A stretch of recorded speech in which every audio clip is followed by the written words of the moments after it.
fun in the sun in the beach. Okay, here's the bad thing. When we were like at St. Petersburg Beach and all that stuff, it was raining cats and dogs, so I couldn't even go walk through the sand and like ground myself. Do you ever do grounding, like go walk in the dirt or walk in the sand, or like do you do anything to try to get all the electricity? I like walking in the sand. I have to say I am weird about being barefoot. I mean, I can walk barefoot in the sand, but yeah. Outside, I can't even. I'm just weird about even walking barefoot inside in my house. I have to have like little flip flops or slides or something. So no, but then you're not grounding. No, so okay, in my house, you couldn't pay me to put socks or shoes on. And my grandparents used to be like, "Girl, why are you walking around barefoot?" I cannot put socks. I mean, I walk in my house and all sorts of things come off, but for sure I'm not wearing any shoes in the house. And everybody else who comes in my house has to take their shoes off. You know, mostly I work in the hospital. I don't want to track a bunch of crap through my house anyway, but I'm just always, I've got special shoes I wear in the house only. So. Oh, okay. Yeah, no, so I've always been barefoot, but then on top, now at my house, yeah, you could go in your yard and stand in the yard, but once my sister brought her dog here, I'm not going to stand in my dirt. And then there's a bunch of bugs. So like I said, the beach I like because I'm not getting bitten by so many, but that's like really the best time to ground. I don't normally stand.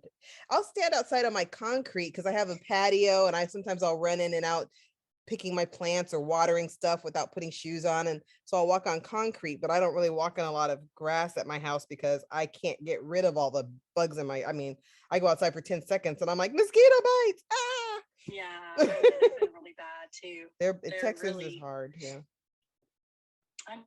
Unfortunately, but it seems like lately the humidity is a little bit less the last few days, and it does seem like it might be a little bit better. I don't know. Supposedly we had what they call a cold front for Texas, anyways. But right, I did not. Like the weather's been a little bit more mild because I know a few days. I guess it was last week. Sometime I was outside and it was just dripping. It wasn't even doing much. And then a couple days or this weekend, I was out and I wasn't really sweating that much. It was so unusual. Oh no. So yeah, I was out today and I was dying. But let me think. What else? Grounding is if it's raining outside, sometimes I'll walk and stand around in the rain because rain is grounding. Okay. I'll do that because I have a patio, so I can go outside with like not a lot of clothes on, and whereas most people can't go stand in their front yard with a bathing suit on. Right. In the rain. That would look weird, but I can stand on my patio and a bathing suit and be like, I'm grounding as long as I can stand it. Or what else? Earthing. Yeah, that is one thing I'm just funny about being barefoot. I've always been a little like that. So but don't you sell those things in your office, those little magnets or something? And is that grounding or what is that for? Oh, so those are more for the radio frequency, the electronic in the atmosphere, from the cell towers, from your computers. So EMF, that's what those are more for. They're supposed to kind of help, I guess, shield you. And I don't know, I've never understood exactly how they work. There's something about the way they work with your current, I guess, to kind of shield you from the EMF, the electromagnetic frequencies out there. I do know that I guess I got my first one, probably 25 years ago. And I was traveling. I was on the plane like every, at least 2 or 3 times a week. And so I noticed I would get jet lag, and there's a lot of EMF on planes. And so I started using it and it was just wild. I was like, okay, wow, because my jet lag wasn't as bad. And so I just have always used one. I've never been taking it off. I've got the technology in my watch now.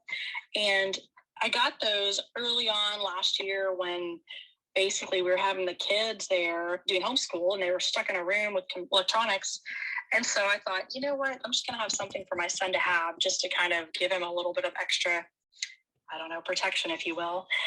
I can't say I've done a ton of research to know exactly how they work. And I figure it doesn't hurt for him to wear it. So what the heck? But I've seen a lot of people that have had success. They've done a lot of interesting studies. I don't know exactly how they balance the body. So, of course we're all energy anyways, right? So, right. Yeah. So I didn't know if like grounding and EMF earthing and EMF protection was all kind of the same thing or very similar, because basically grounding is trying to most of the time you're ungrounded because of all the electromagnetic frequencies, Right. and touching the earth, recalibrates you. So of course you can have a little pendant that does it, or you can, stand in the rain, because rain is definitely gonna ground you, and the ground is going to ground you. So I didn't, there's free grounding and there's paid grounding. I don't know. Yeah, no, I agree. I mean, I think the grounding is fabulous. I just have I need to probably do some work on that about being barefoot.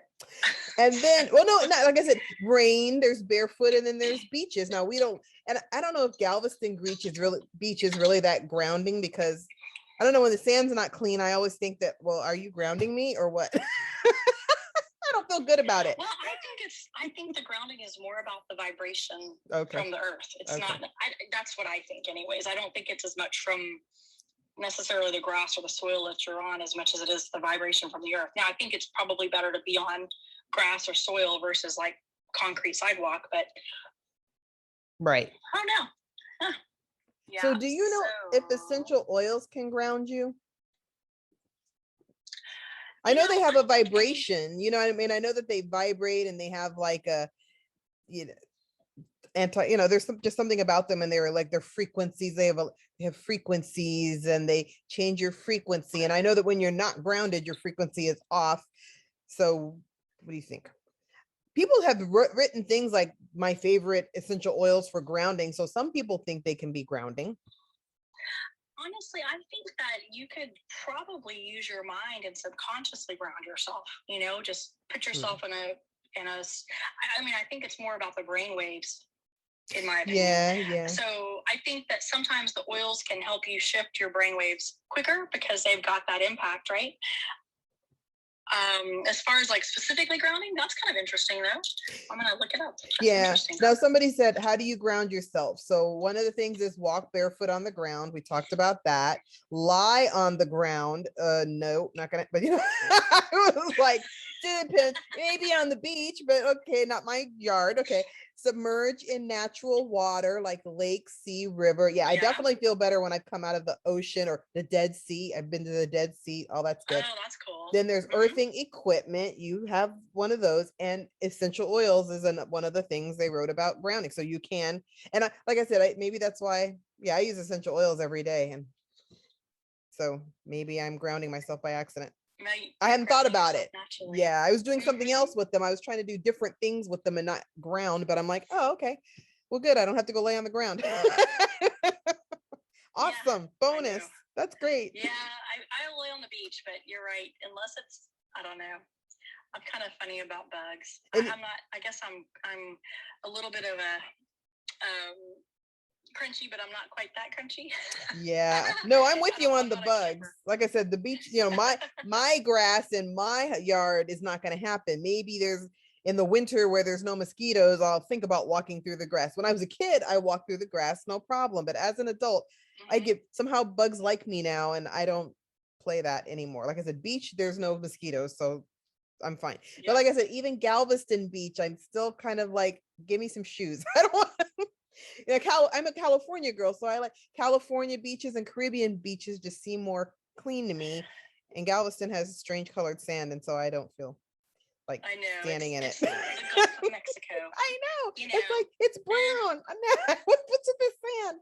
It's not quite as yeah. I guess I'm a sand snob.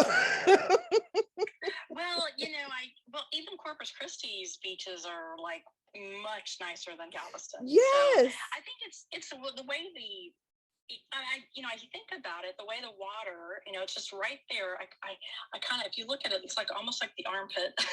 Yes. Of the water, right? It's like we're right in that spot to where, I don't know. It's not flowing quite as much as what it is like over on the East Coast or the West Coast, where it's like just pure water. It's just flowing, right? So yeah. Exactly. Yeah, no, I've been to Corpus, I think once, and the water and the sand was very nice and clear and pretty. But yeah, Galveston, I'm just like, I just am not feeling this color of the beach.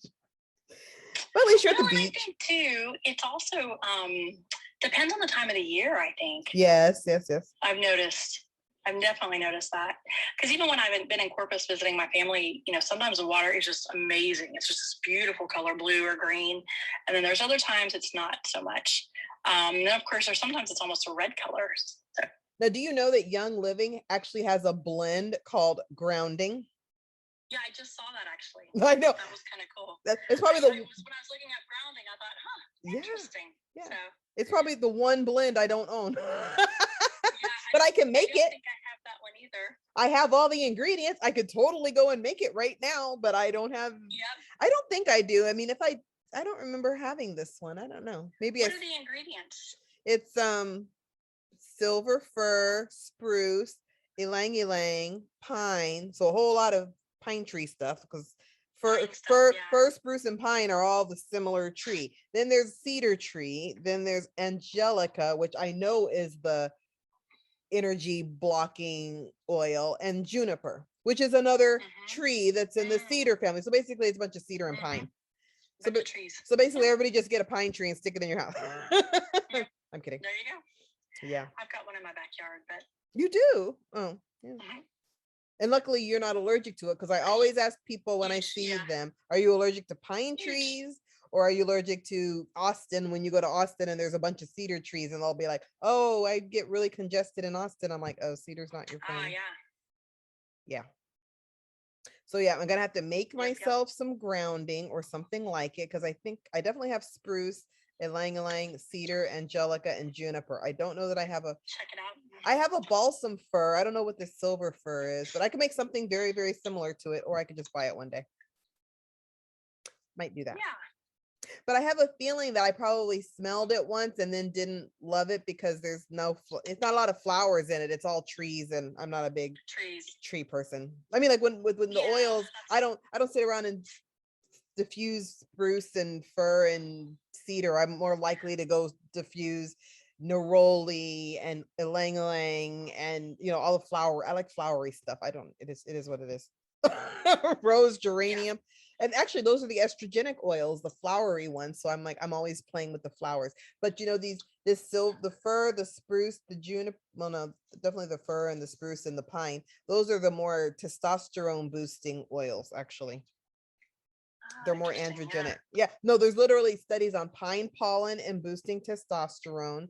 And a doctor drew people's blood with Idaho blue spruce and noticed that it elevated their testosterone. So those specifically help with the blue spruce. Okay. Yeah, the Idaho blue spruce, which I would assume that most of the trees in that family might do it, but I know that pine pollen and blue spruce have both been looked at. So, but I tend towards the flowery ones. I tend to like the flowery too. I like what I've been using a ton lately is thieves, because yeah, to keep the air clean. Yes, especially if I go out in a crowd. Yeah, if I'm out in a crowd or something, I'm like, thieves is my new friend. Or at least a lot of. And I love the way it smells. I've always liked it anyways, but I really have. I've been using that a lot, and I mix that with abundance, because I always like to have abundance in my life, right? Yeah, you know what? I'll diffuse abundance a little bit, but I don't, like I said, it's not flowery enough for me. So I have abundance. I've even put it in my head, because I'm like, well, I want abundant hair, so let me stick it in my head and see what happens. But I've done all kinds of strange things with some of these oils, but in general, like I said, if I'm gonna grab a blend, it's usually one of the more flowery, perfumey blends. I even have a list of all the ones that I would wear as a perfume. And there's like 10 of them that, like, by themselves, you could put them on and people will be like, ooh, what's that you're wearing? The one I like is the Stress Away for a perfume. Yes, I like that one. I like that. That is an actual nice fragrance. I like that one. I like that. I like the Lady Sclerol. I love Acceptance. Like, if I wear Acceptance, people will follow me and ask me what I'm wearing. I guess they've accepted me. It really does, like, bring people to make people accept you. So I've got Acceptance. Oh, that's cool. Yeah. Grounding will not do that. If I'm just looking. Do you think, so I wonder too, how much of that is, your subconscious too. So it's almost like you're expecting it. So therefore you get that. Could be. You know, I Totally do true. wonder about that as well, because I think, you know, I think that that's a big part of a lot of these oils. I wonder about that. It's like, yeah, there's an effect on the brain as well. So, anyways, yeah. Or kind of interesting to think about. when you're grounded and calm, like even though like grounding isn't a fragrance I would choose just because I like flowers and I'm not a tree person, but it's when you're grounded and calm and centered, you're actually gonna attract a lot of people who are not, because they're looking for something to hang on to. You know what I mean? So Right. it could be that, you know, when you're wearing an oil that's making you happy and centered and calm, you are going to attract people, because people are going to be like, right? you're going to get those people. Well, and plus, maybe it's a pheromone thing. I used to tell people, you know, that I was like, maybe, and some of them do bring out your, they resonate with your body, and kind of, when you're scared, you're going to secrete different pheromones than if you're calm and happy. So it could just be a very true statement. Right. You're calm and happy, and therefore your pheromones are like, you know, sending people to you. Yeah. Now, did you ever know, like, they did a study on women? So they took all these t-shirts of different men, and the theory is that we are naturally attracted to people who have very different DNA, because when we're looking to procreate, we don't want our exact same DNA. It doesn't survive as well if you duplicate an error. You want someone very different, because you're more likely to have offspring that survive. So they can, you know, they can test people and see who has very dissimilar DNA. So if you give a bunch of t-shirts to women, the woman will usually pick the smell of the t-shirt of the man that's the most dissimilar genetically to her.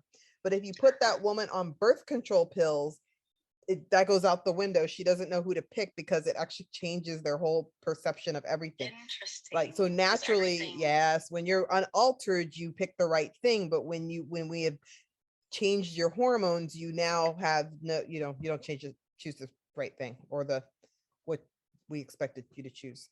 Very interesting. It's weird. Yeah, I did a lot of research on pheromones when I was writing my book, but I really couldn't come up with a good study. So I was like, okay, if it wasn't a scientific study, I didn't put it in the book. But I did write a whole chapter about it. It just didn't make it in my book.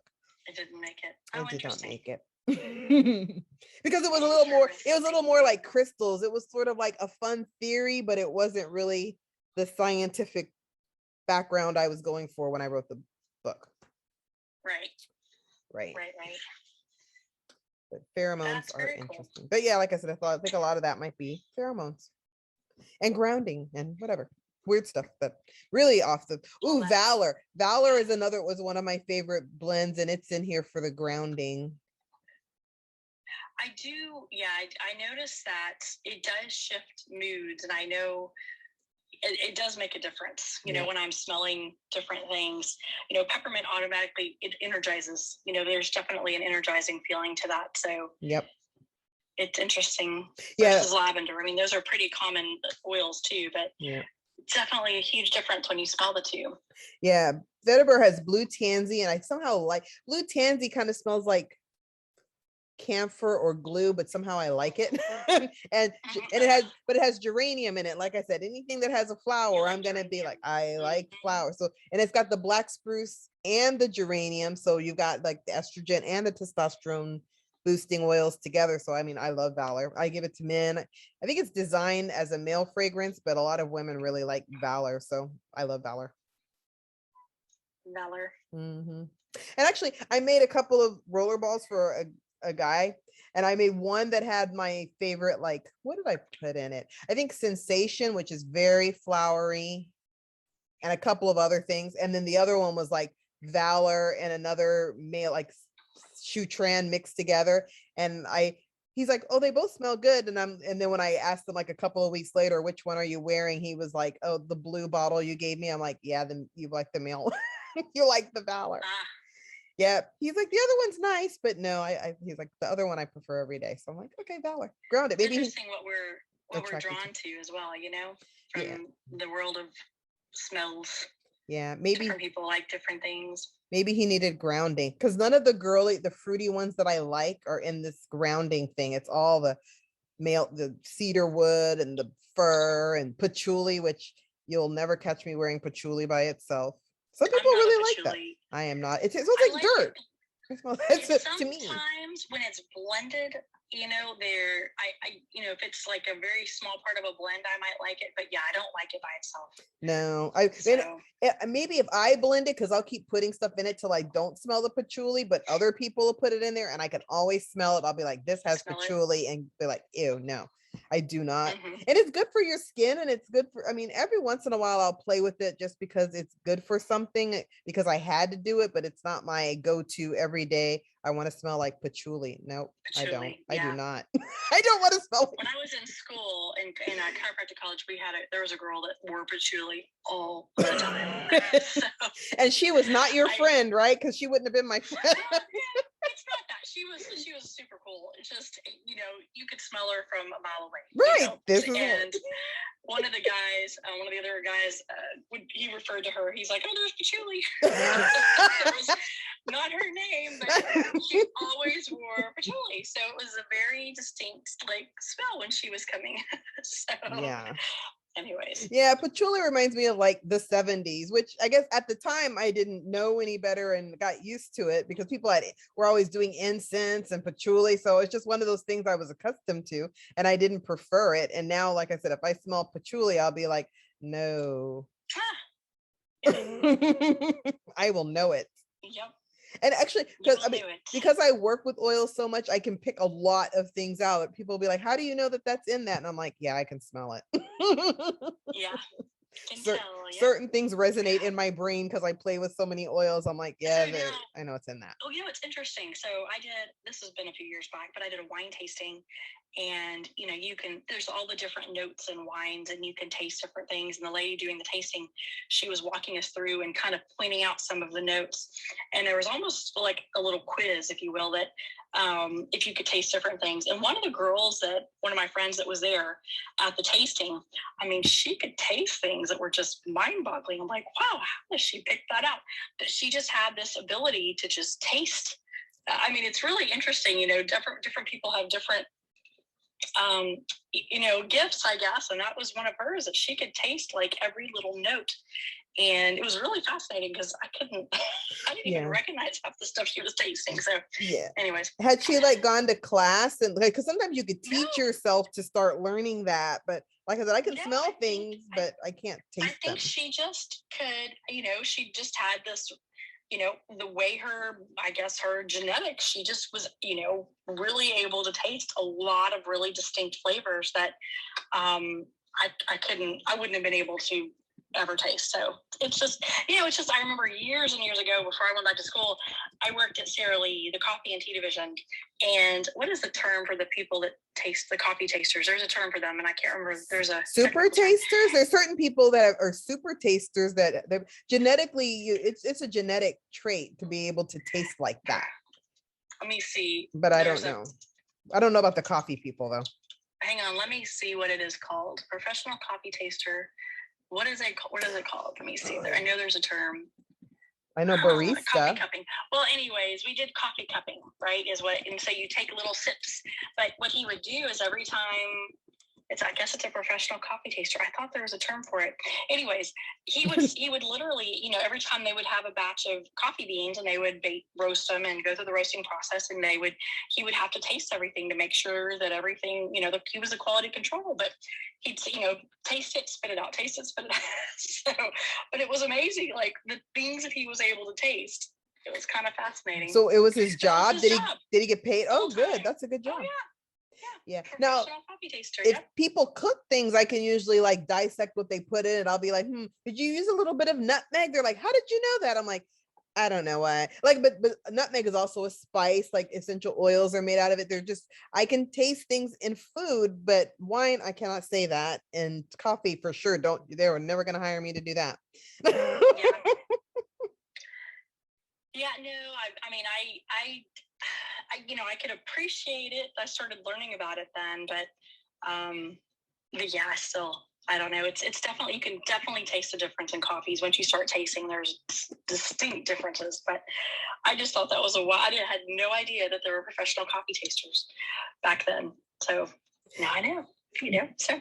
No, when I was speaking at beauty school once, and there was this essential oil that Kathy Smith. So Kathy Smith is one of those people, like back when Jane Fonda was big in aerobics, and she was one of those people who made all those aerobic videos. And when she was pregnant, she made an aerobics video. And so she's a really big aerobics fitness person. And she speaks at Young Living events also.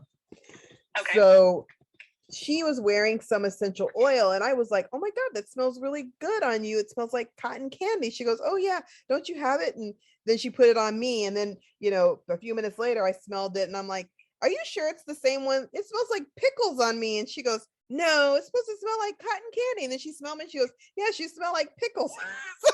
so the same oil on her smells like cotton candy, and on me it smells like pickles. Yeah.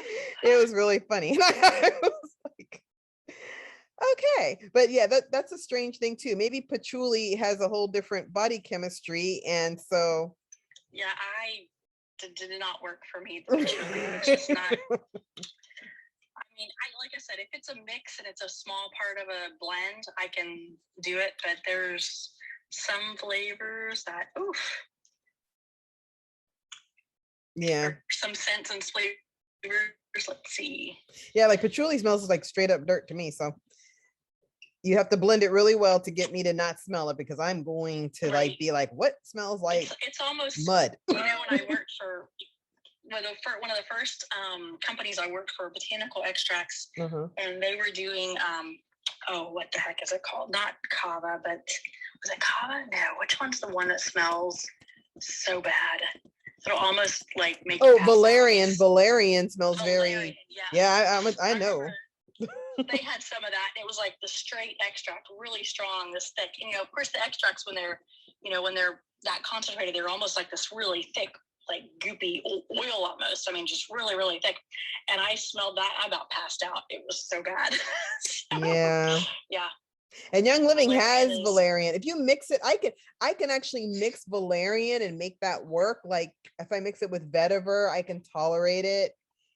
Yeah, sometimes you can mix valerian, but valerian smells like dead daisies. Like, have you ever had a bunch of daisies and as they go bad, they just have this passion flower, valerian, and daisies all have this really weird That is an smell. unforgettable flavor or aroma, I should say. Flavor too, actually. But it's interesting too, because the extracts, they use them as flavor profiles and natural flavors in different foods. Yeah. And so a lot of these extracts, it was kind of a whole new world to me back then. But I learned a lot about those extracts, and they use such small amounts, because it's such a small amount goes such a long way. And yeah, that was kind of the beginning of the nutraceutical industry too, really.